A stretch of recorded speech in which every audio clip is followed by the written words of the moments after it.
buenas tardes, bienvenidos a este espacio universitario. La UNAM responde con información, con humanidades, ciencia, deportes y cultura para ayudarnos a enfrentar esta nueva realidad y transformar todos estos aprendizajes que nos ha dejado la pandemia ocasionada por el virus del SARS-CoV-2.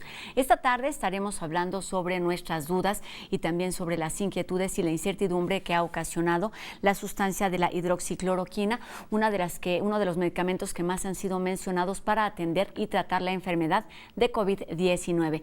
Además de esto, tenemos nuestras recomendaciones de cultura, seguiremos hablando sobre fenómenos meteorológicos, también nuestra dosis de humor. No se vaya, quédese con nosotros durante los próximos minutos. Y comenzamos con un panorama de lo que ocurre en nuestro país, donde pues durante las últimas horas se han dado distintas noticias en torno a la generación de una vacuna que por supuesto todavía no está lista. Hay quien dice que está en etapas avanzadas, ya en la fase 3, pero pues ya hay un avance en cuanto a la firma de contratos de convenios para su distribución. Vamos con este resumen inicial. Aún cuando se han abierto las actividades económicas, sigue disminuyendo el número de hospitalizados y el número de decesos en la ciudad. Entonces, en particular para las tiendas comerciales, las plazas, esto además hay que decirlo, con la labor que han estado haciendo pues los distintos empresarios pequeños, micros, pequeños y grandes, de seguir todas las reglas sanitarias para poder aperturar sus negocios. Se inician clases ya formalmente en todo el país y en escuelas públicas el lunes 24 de agosto, a distancia, por televisión, por internet, por radio, por cuadernillos y material impreso. El acuerdo que hoy nos compete básicamente considera entonces que una vez que tengamos los resultados de fase 3, procedemos al registro sanitario como debe ser ante COFEPRIS. Inmediatamente durante el cuarto trimestre empezamos un proceso de transferencia de tecnología con ambas plantas, el Grupo Insud en Argentina y Laboratorios Liomont acá en México. La Fundación Carlos Slim participará con la disponibilidad de los recursos en complemento con los gobiernos de los países para iniciar el proceso de producción de 150 millones de dosis con posibilidad de incrementarse a 250 millones, sin fines de lucro y sin beneficio económico, buscando que su disponibilidad sea a precios muy accesibles. Para quienes nos están viendo, esto puede significar que en vez de que la vacuna llegase o pudiese distribuirse en México dentro de más de un año, se adelante 6-7 meses. Y esa diferencia es todo, para la economía, para la salud, para todo. Agradecer pues a el laboratorio y la universidad de Oxford que han confiado en México. Es pues la suma de voluntades, es la investigación que se llevó a cabo, que está en proceso de una empresa especializada con un centro de investigación serio, la Fundación Slim y, en el caso de América Latina, los gobiernos de Argentina y de México. Aunado a esta emergencia sanitaria, uno de los temas más sensibles y preocupantes es el de la crisis económica, que afecta no solamente a las poblaciones de más escasos recursos en nuestro país y en otros países. Por ejemplo, naciones como Reino Unido también se ha visto afectado a raíz de esta pandemia. Vamos con nuestro resumen internacional. Estados Unidos marca su día más mortífero de la pandemia desde mayo, con 1,499 muertes por COVID-19. El conteo se eleva a más de 166,000 fallecimientos. India se convierte en el cuarto país con mayor número de muertos por coronavirus, con al menos 47,000 fallecimientos. También registra su día con mayor número de recuperaciones, con 56,383 casos. Nueva Zelanda informó 13 nuevos casos de transmisión comunitaria. Irak registra 3,841 nuevos casos de COVID-19, su mayor aumento diario de casos desde el inicio de la pandemia. México se acerca a los 500,000 casos, registrando 498,380 y suma 54,666 defunciones por COVID-19.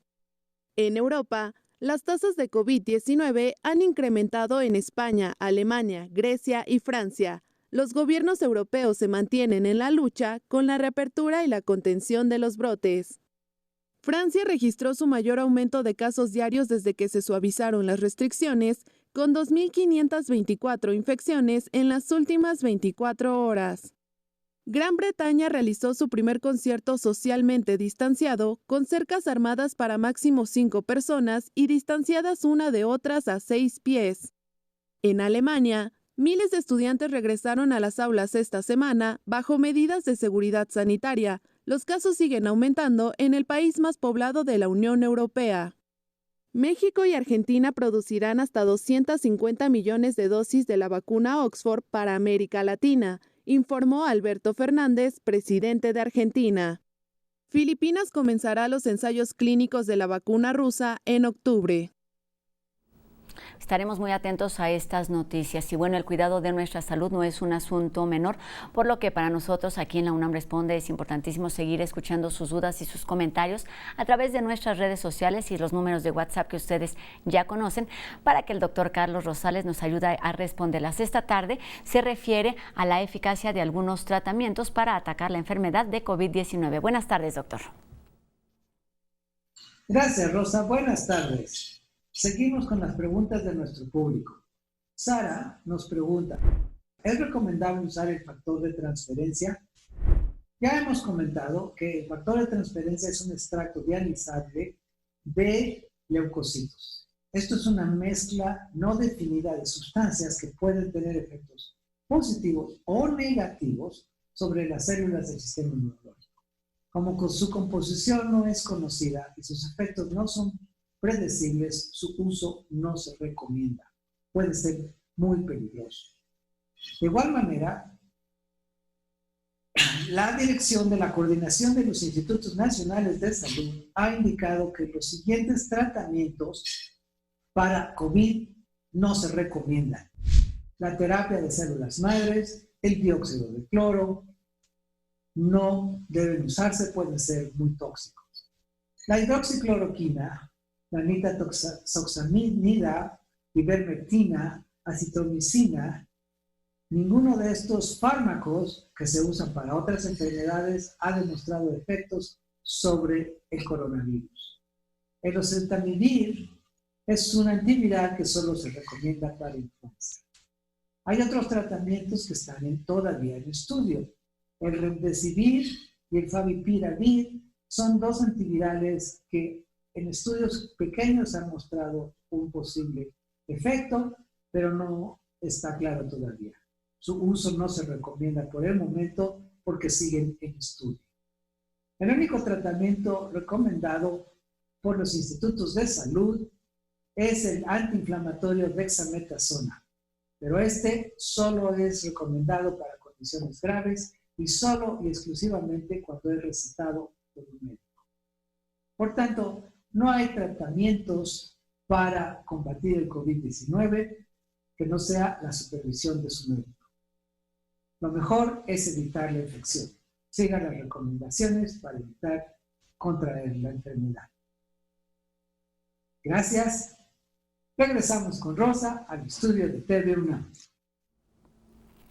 Para seguir detallando toda esta información esta tarde, me da muchísimo gusto saludar al doctor Carlos Ríos. Él es de la Facultad de Química de nuestra universidad, es especialista en síntesis orgánica de productos con actividad farmacéutica y modelación molecular. ¿Cómo está, doctor? Buenas tardes. Muy buenas tardes. Muchas gracias por la invitación para poder explicar un poco al público algunas cosas. Perfecto. Para explicar a detalle toda esta información, nos siguen llegando dudas día con día en torno a las sustancias que podemos utilizar o no. Sabemos que de entrada es importantísimo que todos y cada uno de los medicamentos que tomamos pues han pasado por largos procesos, por pruebas complicadas, por evidencias científicas que pues no evidentemente no se hacen al vapor. En la circunstancia en la que estamos viviendo pues se busca un medicamento rápido para terminar con la enfermedad de COVID-19 y pues si le parece, doctor, podemos empezar con una de estas sustancias que ha sido pues muy mencionada, que es la hidroxicloroquina, que tiene ya una historia en la medicina de nuestro país. Ayúdenos a entender y a explicar qué está pasando con esta sustancia. Ok, muchísimas gracias. La hidroxicloroquina es una sustancia que se sintetiza alrededor de los años 45 y en el año 1955, es aprobada para el uso de la malaria. Voy a pasar un par de minutos explicando acerca de la malaria. La malaria es una enfermedad desarrollada por un protozoario y es muy complicado el proceso. ¿Por qué? Porque el protozoario dentro del organismo toma diferentes formas, cambia de su forma. Esto hace que sea muy difícil poderlo controlar. De hecho, la malaria existe desde hace 500,000 años y ha sido endémica en casi todo el mundo, principalmente en África, Asia y Europa. En la actualidad, la malaria es muy importante en la parte de África, en la parte de Asia y en la parte del Mediterráneo en Europa.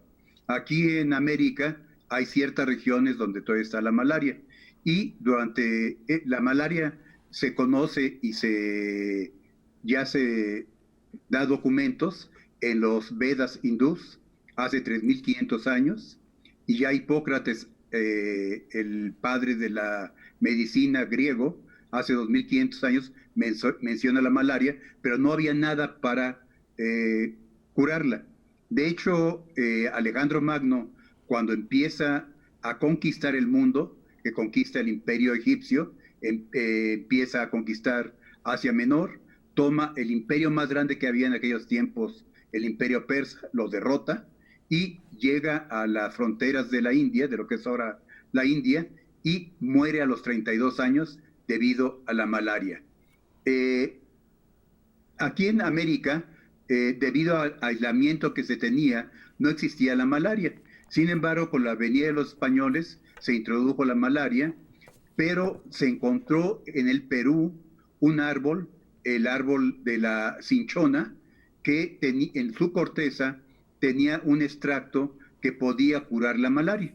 De hecho, esto cambió radicalmente el concepto de la malaria y España, una de las grandes exportaciones que tenía era el árbol, la corteza del árbol, la cinchona, hacia Europa. Esto se empezó a distribuir sobre Europa, pero como inicialmente en esas cuestiones siempre se mezclan cuestiones políticas, religiosas, los jesuitas son los que se encargaron de poder distribuir la corteza del árbol, la cinchona, en Europa. En el norte de Europa, que eran protestantes, no querían ellos utilizarla. Entonces, por ejemplo, ahí tenemos el caso de Oliver Cromwell, que alrededor de 1640 hace una guerra civil en Inglaterra y mata al rey. Él muere debido a que nunca quiso tomar el extracto de la cinchona, que era la quinina. ¿Por qué? Porque provenía del papado y en su lugar tomaba él mercurio, que es lo que se recomendaba para curarse, ¿sí? Entonces aquí estamos viendo un primer ejemplo de mitos de tomar cosas que no van a servir. De hecho, la quinina era la única medicina que se podía utilizar durante mucho tiempo para controlar la malaria. La estructura de la quinina no fue determinada sino hasta el siglo pasado. Durante mucho tiempo no se supo cuál era su estructura y la primer síntesis total de la quinina fue alrededor de 1935. En la actualidad, después se vio que la quinina había especies de la malaria, del falciparum, que es el protozoario de la malaria, que se volvieron resistentes a la quinina, y se empezó a buscar algunos otros compuestos. El primer compuesto que se desarrolló fue la cloroquina. En este caso resultó muy bueno, pero era algo tóxico. Entonces después se desarrolla, unos años después, la hidroxicloroquina, que es lo que nos trae al caso actual, ¿sí? La hidroxicloroquina se ha utilizado durante mucho tiempo, desde el año 50, o sea, ya lleva más de 70 años de ser usada. Ha sido muy eficiente. Aquí hay unas cosas que son muy interesantes. Normalmente cuando uno toma un fármaco, el fármaco se excreta y es eliminado por el organismo después de algunas horas o algún día. En el caso de la hidroxicloroquina, parte de esto es excretado, pero parte se une a ciertos tejidos, sobre todo que tienen mielina, y puede durar hasta 40 días dentro del organismo. Se ha utilizado para diferentes tipos de enfermedades de una forma muy eficiente, para lupus, para artritis, para el tratamiento de la malaria, y sin embargo, también hay ciertos efectos secundarios. Dentro de los efectos secundarios más fuertes que se tiene con la hidroxicloroquina es como se une a células que producen mielina, puede afectar la vista, puede dar vista borrosa o puede producir ceguera. También nos afecta a las ondas del corazón, las ondas QT del corazón. Entonces, en cierto tipo de población puede haber efectos adversos. Se vio que tenía experiencias in vitro, o sea, haciendo los estudios en cajas Petri con, en este caso ya con el COVID-19, se vio que la hidroxicloroquina eliminaba fácilmente al COVID-19. Entonces empezaron a salir una serie de artículos científicos en diferentes revistas, las cuales estaban arbitradas, son artículos que son información científica real, pero con una población pequeña, y en muchos casos decían funciona bien, pero no había muchos controles al respecto. No hay evidencia, ¿qué es lo que ha pasado en estas últimas semanas, doctor? Es decir, con todo lo que nos acaba de explicar, pues nos queda muy claro que que esta sustancia pues ha sido utilizada y útil en muchos otros padecimientos, pero pensando en esta enfermedad de COVID-19 es, digamos, normal que se utilice alguna otra sustancia conocida, pero aquí tendríamos que pasar por algo que se llama protocolos nacionales e internacionales para poder aprobarla. ¿Qué es lo que está haciendo exactamente la ONU? Primero, al aprobar las pruebas y en un segundo momento el detener estas pruebas, ¿cierto, doctor? Exactamente, sí. Entonces, inicialmente, en base a los reportes que empezaban a aparecer en la literatura, la Organización Mundial de la Salud aprobó que se hicieran protocolos para ver la efectividad realmente de la hidroxicloroquina con el COVID. Cuando se habla de protocolo, se tiene que tener muy bien establecida las condiciones que hay. Aproximadamente a finales de mayo aparece un artículo en la revista Lancet, que es una revista muy importante en el campo médico, en el cual habían visto una población de 95,000 pacientes, y se vio que aquellos que tomaban la hidroxicloroquina, se incrementaba mucho el número de muertes. Posteriormente, al poco tiempo, se dieron cuenta de que había muchos elementos no muy reales en ese artículo, ya que se había tomado una población demasiado grande y no se tenía un control sobre ellas. Mucha de las gentes estaban tomando otros medicamentos, entonces se eliminó ese artículo. Sin embargo, al poco tiempo, el 5 de junio sale un artículo que se realizó en Inglaterra, donde se toman aproximadamente 5,000 pacientes, y se vio de que los pacientes que estaban tomando la hidroxicloroquina, el 25% de ellos sufrieron algunos efectos que no se controlaron, y el 24% que no la tomaba no sufrió esos efectos. Entonces, era una diferencia no significativa. Después hubo otro estudio muy importante en Estados Unidos que también se encontró que no había diferencia real estadística entre gente que estaba tomando dentro del protocolo, o sea, bajo condiciones muy establecidas, hidroxicloroquina, y los que no tenían, los que estaban tomando un placebo. Entonces, no había una diferencia significativa. Y el tercer artículo que fue muy importante fue en Barcelona, en España, que también se encontró que la población que tomaba la hidroxicloroquina no había diferencia en mejoramiento con la población que no tomaba la hidroxicloroquina. Estos estudios a los que usted se refiere, doctor, son los llamados ensayos que hay en distintos países, que los hemos escuchado en los medios de comunicación, como los ensayos Discovery, el Recovery, y también el ensayo Solidaridad de la Organización Mundial de la Salud, que es el realizar tipo de pruebas a un número de personas. También eso le quería preguntar, ¿hay un número definido para que que se realice la prueba a determinado número, y si hay un porcentaje positivo se apruebe, y si no, no? ¿O es dependiendo de qué factores? El número de personas mínimo debe ser alrededor de unas 1,000 personas. Mientras más grande sea la población, más resultados vamos a tener, pero se tiene que tener un control muy preciso a quién se le está dando, ¿sí? Se tiene que saber exactamente si tiene alguna otra enfermedad, si está tomando algún otro medicamento, si tiene algunas complicaciones previas, que pueda haber interacciones de una con respecto a la otra. Entonces, estos 3 estudios, que fueron de estudios claves para que la Organización Mundial de la Salud a principios de junio dijera, paramos los estudios porque no se ve una mejora utilizando la hidroxicloroquina, y sí hay casos en los cuales la gente tiene problemas cardíacos principalmente y problemas oculares que, si no trae ningún beneficio, no tiene sentido someterlos a este tipo de tratamientos, ¿sí? Entonces, es importante el tener muy controladas las poblaciones. Cuando se hacen estudios que no se tiene bien controladas las poblaciones, es donde empieza a haber ambigüedad en los resultados.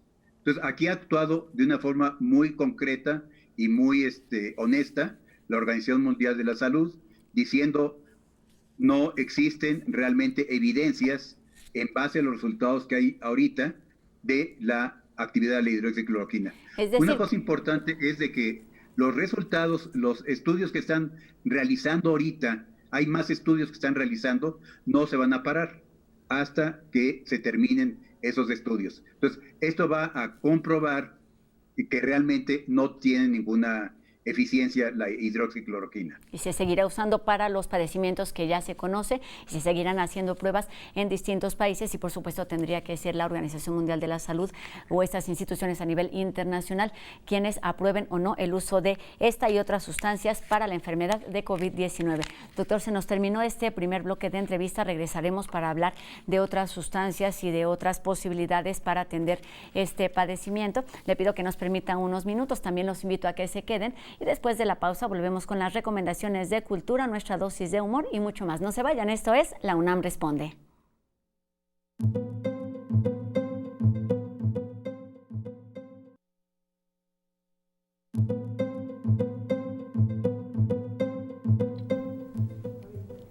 Ya estamos de regreso, listos para presentarles las recomendaciones de Cultura UNAM en casa, y bueno, algunas de esas opciones como el teatro o el cine, donde quedan plasmados hechos históricos de nuestra historia como humanidad. Comenzamos.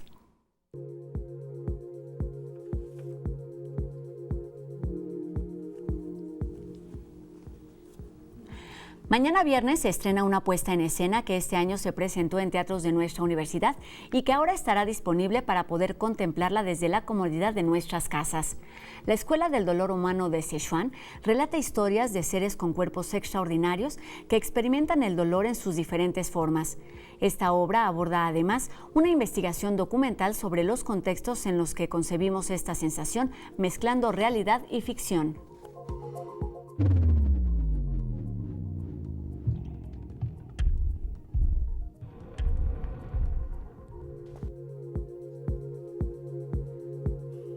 Gonzalo Guerrero, el español que se convirtió en maya, es una pieza singular dentro de la historia de la conquista en México.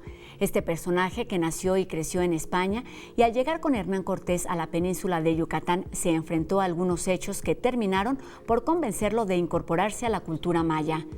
Puedes conocer su historia completa a través del podcast de Fernando González Sitges, esto en Descarga Cultura UNAM. Dejad que me presente con mi último aliento. Me llamaban Gonzalo Guerrero y os voy a contar mi historia.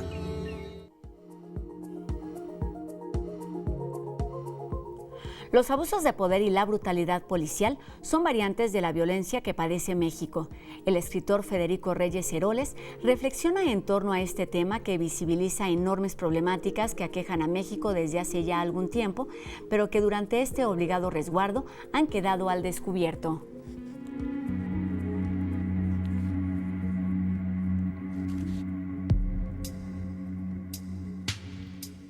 Hasta aquí nuestras recomendaciones y enseguida escuchamos la reflexión de Jacobo Dayan, quien esta tarde se refiere a uno de los grupos más vulnerables de nuestro país y es en referencia a los pueblos indígenas que se están viendo seriamente afectados a raíz precisamente de esta pandemia. Buenas tardes. La semana pasada se conmemoró un día más del Día Internacional de los Pueblos Indígenas. Evidentemente, por la pandemia se realizó un evento virtual en Naciones Unidas con representantes de pueblos indígenas de todo el mundo que denunciaron que se encuentran en un momento dramático. Esa fue la palabra que utilizaron, dramático por la situación de la pandemia. La tasa de letalidad de los pueblos indígenas es varias veces superior al del resto de la población. Varios pueblos indígenas enfrentan el riesgo incluso de desaparecer. Los motivos de esta situación dramática que llaman ellos, que coincido en que es una situación dramática, se debe a lo que ya sabemos, la marginación, la falta de acceso a justicia, la falta de acceso a salud, la pérdida de tierra y territorio, y ahora se suma la pandemia. La marginación a la que han estado relegados los pueblos indígenas y la falta de visibilización de parte de los medios de comunicación y la clase política a los pueblos indígenas hace que su situación sea dramática. El secretario general de Naciones Unidas habla de que hay en riesgo más de 460 millones de indígenas en el planeta producto de la pandemia. Las comunidades indígenas enfrentan históricamente una serie de desafíos que la pandemia empeora aún más. La semana pasada se conmemoró el Día Internacional de los Pueblos Indígenas. La agenda de derechos y libertades para los pueblos indígenas tiene un rezago generacional. No es posible seguir aplazándolo. Hay que resolverlo ya. Buenas tardes. Siempre es posible encontrar formas de ayudar a estos grupos vulnerables. Y en otro tema, pues siempre podemos encontrar también una buena dosis de humor para mejorar nuestra situación. Vamos a ver lo que nos preparó el equipo de No Memes para esta tarde. No Memes crea una conexión hasta ti, gracias a La UNAM Responde. Vamos a dar la vuelta al cibermundo en 80 palabras, o quizás tantitas más. Y lo que sigue no es ninguna ficción, solo pura realidad, ni aumentada ni virtual. ¿O sí? Bueno, mejor te dejo con esto que estoy segura que te va a gustar.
Regresamos con mucha más información aquí a La UNAM Responde, no se vayan.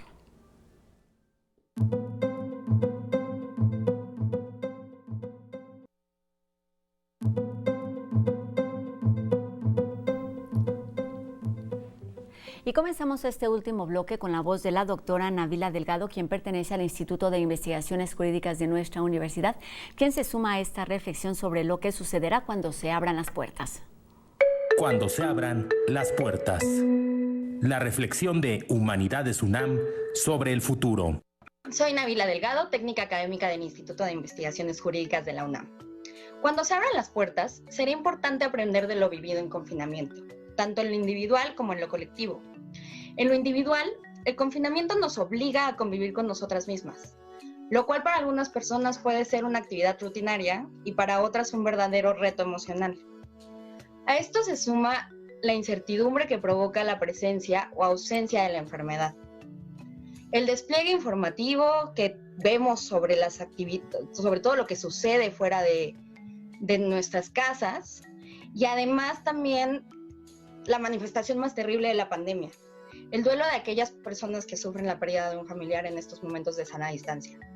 Toda mi solidaridad con ellas. Priorizar la atención a la salud mental tiene que ser parte del aprendizaje.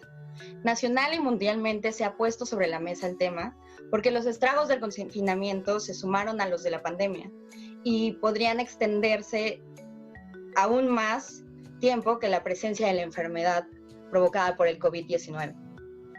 En lo colectivo, identificar el impacto que tiene la pandemia en las personas de acuerdo con sus circunstancias es vital. Primero, revalorar lo que como sociedad consideramos esencial es muy importante. Estamos aprendiendo a priorizar cosas que estaban dejadas de lado. Por ejemplo, yo vivo en una ciudad y el poder reunirnos en lugares abiertos ahora resulta quizás en la única opción viable para encontrarnos. Después de muchos años de priorizar el crecimiento de edificios, plazas comerciales y espacios en los que privados en los que nos encontrábamos y que ahora se vuelven inviables porque la enfermedad no nos lo permite. En segundo lugar, es necesario que aprendamos a seguir priorizando la actuación contra las desigualdades, que solo se profundizan en estos momentos de pandemia.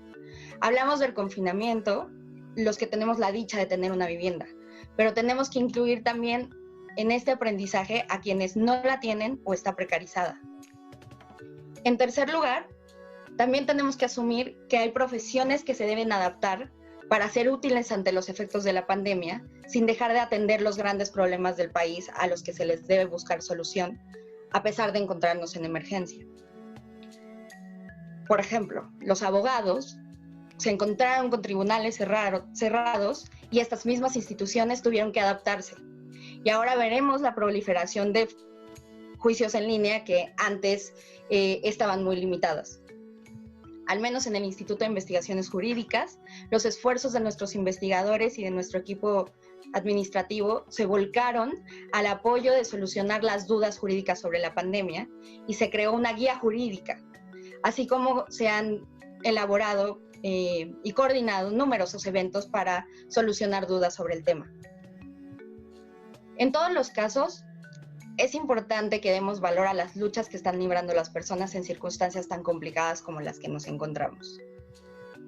La Universidad Nacional tiene lo necesario, incluido un grupo enorme de profesionales que no se ha detenido. Como académicos, tenemos el compromiso de estar listos cuando se abran las puertas, aprovechar el privilegio de poder construir a pesar de las dificultades y dedicarnos a generar conocimiento a partir del aprendizaje. No me gusta hablar de un nuevo nosotros, porque somos nosotros mismos. Solo estamos aprendiendo, a partir de estas complicaciones que produce la pandemia, a convivir alejados físicamente, a trabajar y a seguir produciendo por la sociedad en circunstancias tan complicadas. Nosotros somos los mismos que los que empezamos la pandemia, pero hemos aprendido y lo importante es seguir aprendiendo. Cuando se abran las puertas. Humanidades UNAM, un nuevo nosotros. Quedémonos con esta responsabilidad como individuos de ser empáticos con todos aquellos que quizá no tienen las mismas posibilidades de enfrentar esta pandemia en las mejores circunstancias. Y bueno, seguimos aquí hablando con los especialistas de nuestra universidad. Retomamos la conversación con el doctor Carlos Rius, quien pertenece a la Facultad de Química de nuestra universidad y es especialista en desarrollo tecnológico y modelación molecular, en pocas palabras.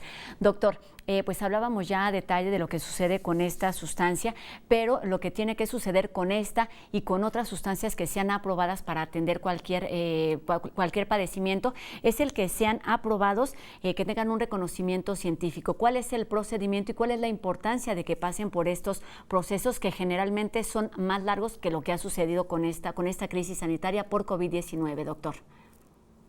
Sí, en efecto, uno de los grandes problemas que hay en México es la automedicación y sobre todo el uso de los llamados productos milagros. Para que un producto pueda ser aprobado, tiene que seguir todo un protocolo. Primero se tiene que sintetizar y encontrar cuál es su modo de acción. Encontrar cuál es su modo de acción a nivel de las enzimas o a nivel bioquímico de los organismos. Ver si realmente hay una diferencia entre la acción del microorganismo que queremos controlar y nuestro cuerpo que no lo queremos dañar. Para esto se hacen primero pruebas en animales para ver la efectividad del sistema, a ver si hay o no hay cierta toxicidad. Ya se analiza el grado de la toxicidad y después tiene que pasar por 3 fases. La fase 1 es con gente que tiene la enfermedad, se le da una dosis a ver si se controla un poco esa enfermedad. Estas son pruebas en muy pequeñas poblaciones. Después se pasa a una segunda prueba en la cual se toma personas que son saludables y se dan diferentes dosis para ver a cuál dosis es la que es más recomendable el poderlo utilizar sin que sea tóxica. Y la tercera prueba, que es la fase 3, ya se tiene que tener una población muy grande, estamos hablando ya de miles de personas, se tiene que seguir un protocolo muy estricto en el cual se tengan que tener controlados todos los parámetros. Aquí tenemos que partir de un hecho. El ser humano es una cosa muy compleja. No es como nosotros hacemos experimentos en el laboratorio de química orgánica, donde nosotros controlamos perfectamente las sustancias y podemos reproducir los experimentos siguiendo exactamente las mismas condiciones. En el caso de medicamentos para seres humanos, el problema está en que hay una variabilidad en los seres humanos. Y si a esa variabilidad le metemos otros factores adicionales de que alguien se ha tomado un medicamento, alguien tiene alguna otra enfermedad, etcétera, los resultados que vayamos a obtener no van a ser reales. Entonces, hay que seguir los protocolos y solamente utilizar los medicamentos para lo que fueron aprobados. Cada medicamento es aprobado para algo. No podemos nosotros utilizar un medicamento que fue aprobado por una cosa para curar otra cosa, aunque nos digan, ¿sí? Y las reacciones pueden ser muy, muy diversas. Doctor, ¿hay un tiempo estimado para que estas pruebas se realicen? Y también le quería preguntar si se utiliza el mismo procedimiento para los medicamentos y para las vacunas. Sabemos, por ejemplo, que las distintas vacunas que se están desarrollando, se dice, ya están en fase 3. ¿Aplican las mismas etapas? Son las mismas etapas, sí. Tiene que ser pruebas primero en animales para ver, en este caso, para vacunas, lo que vamos a ver es que generen un anticuerpo y después pasamos ya a la fase 1, que es en la población que tiene cierta enfermedad. Vemos si hay alguna cura de algunas de estas personas. Fase 2, se ve cuáles serían las dosis ideales para generar los anticuerpos. Y fase 3 es hacerla ya en una población muy grande. Aquí con el COVID, el problema que se tiene es de que la generación de los anticuerpos, como es una enfermedad muy nueva, tenemos 8 meses que inició esta enfermedad, no sabemos cuánto tiempo va a durar la generación de los anticuerpos y si esos anticuerpos que estamos generando a través de la vacuna nos van a autocurar. Está el caso ahorita en la India, en Mumbai, donde en cierta población, hay unas zonas muy pobres ahí, cerca del 60% de la población ya está infectada. Entonces, en teoría, la famosa inmunidad de rebaño debería funcionar, pero parece ser que no está funcionando. Entonces, hay factores que desconocemos todavía con esta enfermedad. Esperemos que... Esto está muy ligado con los tiempos. Nos explicaba al inicio de la entrevista, pues los largos periodos que pasaron para determinar que una sustancia era útil para atacar una enfermedad como la malaria, y pues estamos viviendo en estos tiempos literal una carrera por tener un medicamento y por tener una vacuna, pero es necesario ser pacientes y esperar los tiempos para que todas estas pruebas tengan el efecto esperado y no haya, como se puede dar, pues efectos secundarios y a largo plazo en las personas que reciban estas sustancias, ¿verdad, doctor? Exactamente, sí. Si nosotros aceleramos los procedimientos, va a haber muchas incógnitas que no vamos a poder resolver. Entonces, necesitamos asegurarnos de que realmente sea segura la vacuna o el medicamento que se vaya a otorgar, y sobre todo que sí produzca la inmunidad en las personas. En el caso, por ejemplo, de la vacuna de la influenza, debido a la mutación tan rápida que está teniendo el virus de la influenza, hay que vacunarse cada año. ¿Por qué? Porque salen N cepas diferentes. Entonces, cada vacuna tiene aproximadamente entre 4 a 6 o 7 diferentes cepas de virus de influenza que van a salir durante ese periodo. Aquí, en el caso del coronavirus, no sabemos exactamente qué tan rápido está mutando. Se ha visto que hay mutaciones.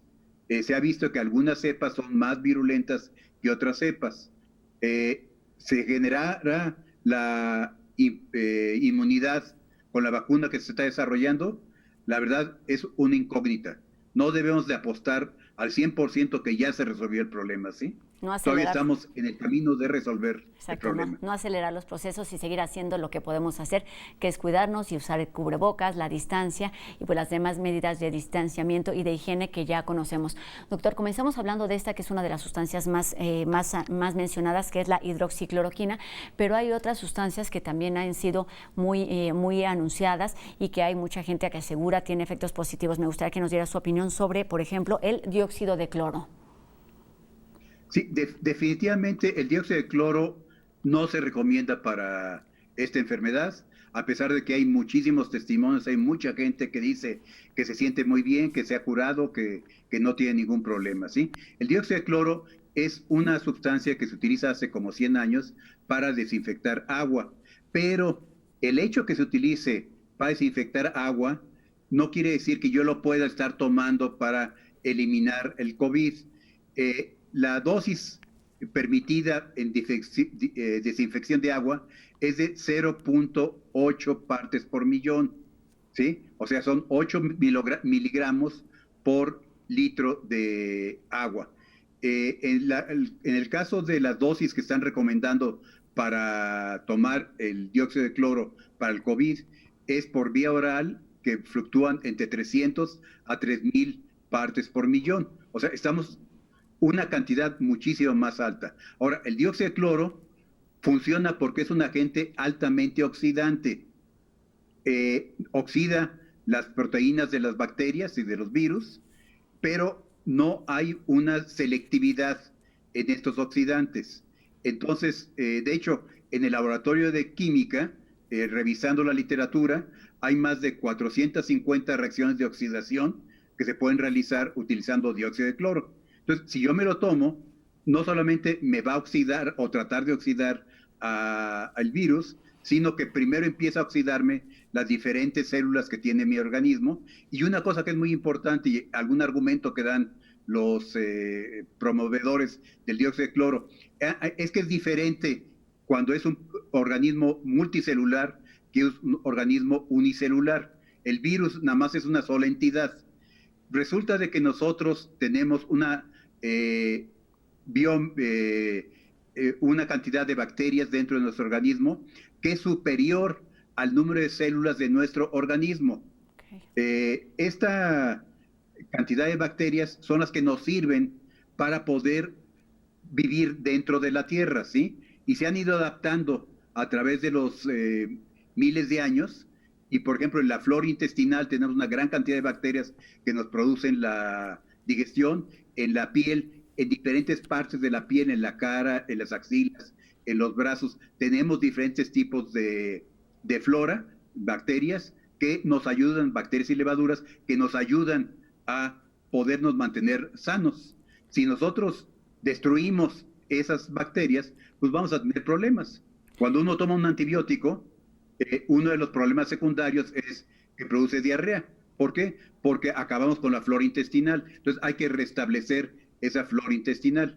Entonces, el caso del uso del dióxido de cloro, no hay una selectividad en la eliminación de los virus, sino que vamos a eliminar virus y vamos a eliminar también células que nos genera el organismo. De gran utilidad para nuestro organismo. Doctor, lo mismo, nos está terminando el tiempo, pero nada más quería preguntarle, lo mismo aplica prácticamente para todas las demás sustancias que han sido mencionadas para atender la enfermedad de COVID-19. Lo importante, y me gustaría que nos termináramos con esta recomendación, desde la ciencia, desde la voz de un especialista, no funcionan los efectos placebos, ni los productos milagros, ni la automedicación. Exactamente, sí. Hay que seguir indicaciones de médicos profesionales. Y de hecho, lo único que se está utilizando ahorita es, ya se mencionó, antiinflamatorios como la dexametasona.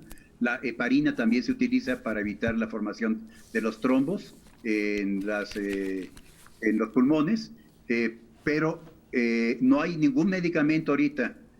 Solamente se están controlando algunos efectos secundarios que nos está produciendo el coronavirus. Lo mejor es evitar el contacto y lavarse las manos con agua y jabón. Es mucho más efectivo que utilizar la gel. La gel es provisional mientras no tenemos agua y jabón. Les propongo que hagan un experimento muy sencillo. Agarren un tubito o un frasco, un vaso, pónganle unas gotitas de aceite y pónganle un poco de jabón. Agítenlo y van a ver que se emulsifica inmediatamente. Pónganle agua y va a ver que se mantienen separados unos y otros. El virus tiene una capa grasa, que es un fosfolípido.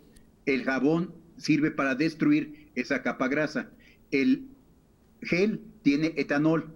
El etanol nos sirve para destruir esa capa grasa también. Los geles adulterados que tienen metanol, si uno toma metanol y lo agita con el aceite, no se va a emulsificar, porque el metanol es más pequeño que el etanol. Entonces es menos bueno para emulsificar grasas, aparte de ser tóxico la sustancia. Pues ahí está el experimento. Todos y cada uno de nosotros tenemos tarea, además de hacer esta prueba y comprobarlo, seguir lavándonos las manos, seguir usando el cubrebocas, que es la manera que podemos tener ahora para evitar el contagio con COVID-19, y dejemos que los científicos sigan haciendo su tarea, seamos pacientes porque es cuestión de tiempo. Doctor, le agradezco muchísimo estos minutos para la UNAM Responde, el haber aclarado nuestras dudas y pues darnos esta información que nos permite actuar responsablemente. Doctor Carlos Ruiz, quien pertenece a la Facultad de Química de nuestra doctor Carlos Ríos, disculpe usted. Muy buenas tardes y muchísimas gracias por esta información y por estos minutos para la UNAM Responde. Buenas tardes. Buenas tardes y muchas gracias por la invitación. Gracias, doctor. Es un placer tenerlo aquí en este espacio en donde intentamos dar información confiable. Y vamos ahora a ver lo que nos preparó el equipo de En Trending, que nos tiene más detalles sobre cómo se comportan los huracanes.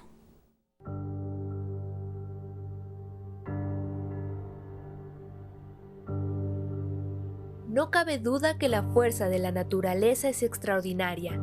A lo largo del tiempo, algunos huracanes han arrasado con poblados enteros en distintas partes del mundo.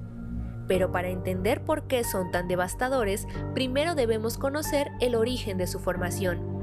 Los huracanes son como enormes motores de calor que generan energía a gran escala, los cuales usan el aire cálido y húmedo como combustible.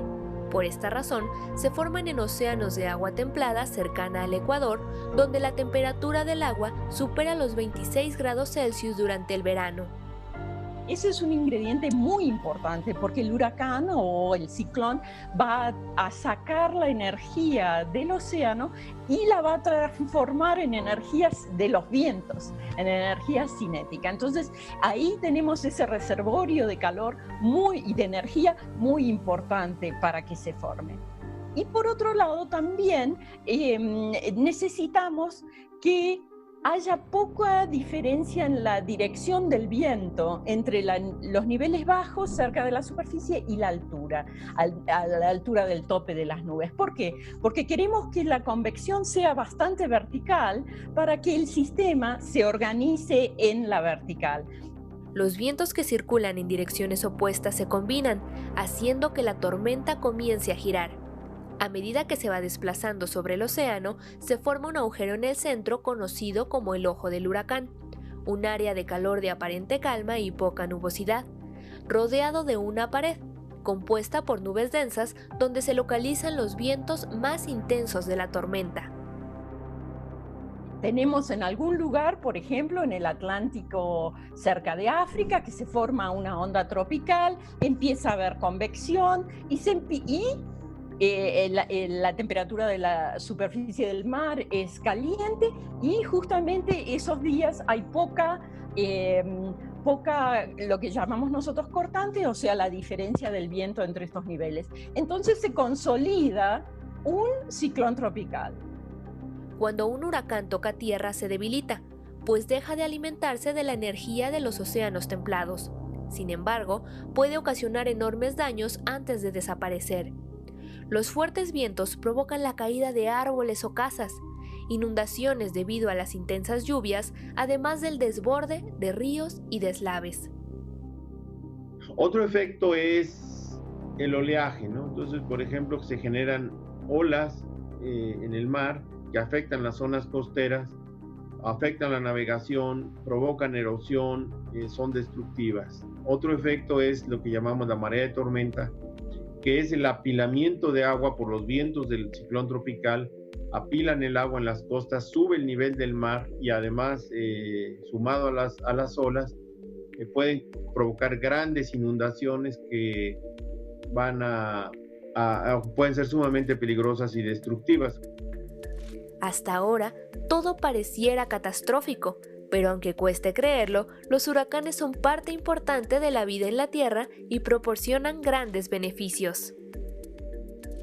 Hay estudios que indican que la presencia de estos ciclones son importantes porque hacen una transferencia, ¿no?, de el calor que en el planeta se recibe más radiación solar y demás, ¿no?, por la forma en que la orientación del planeta, por la órbita y todo lo demás, en ciertas zonas que en otras. Y entonces contribuyen a una transferencia de calor desde las zonas tropicales hacia las zonas de latitudes medias.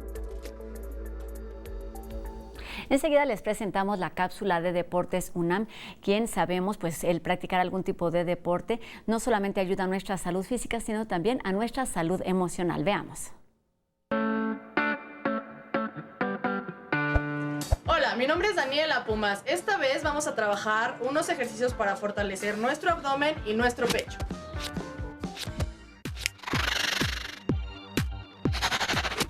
El siguiente ejercicio, elevando los brazos de forma alternada a la altura de la nariz 10 veces cada uno.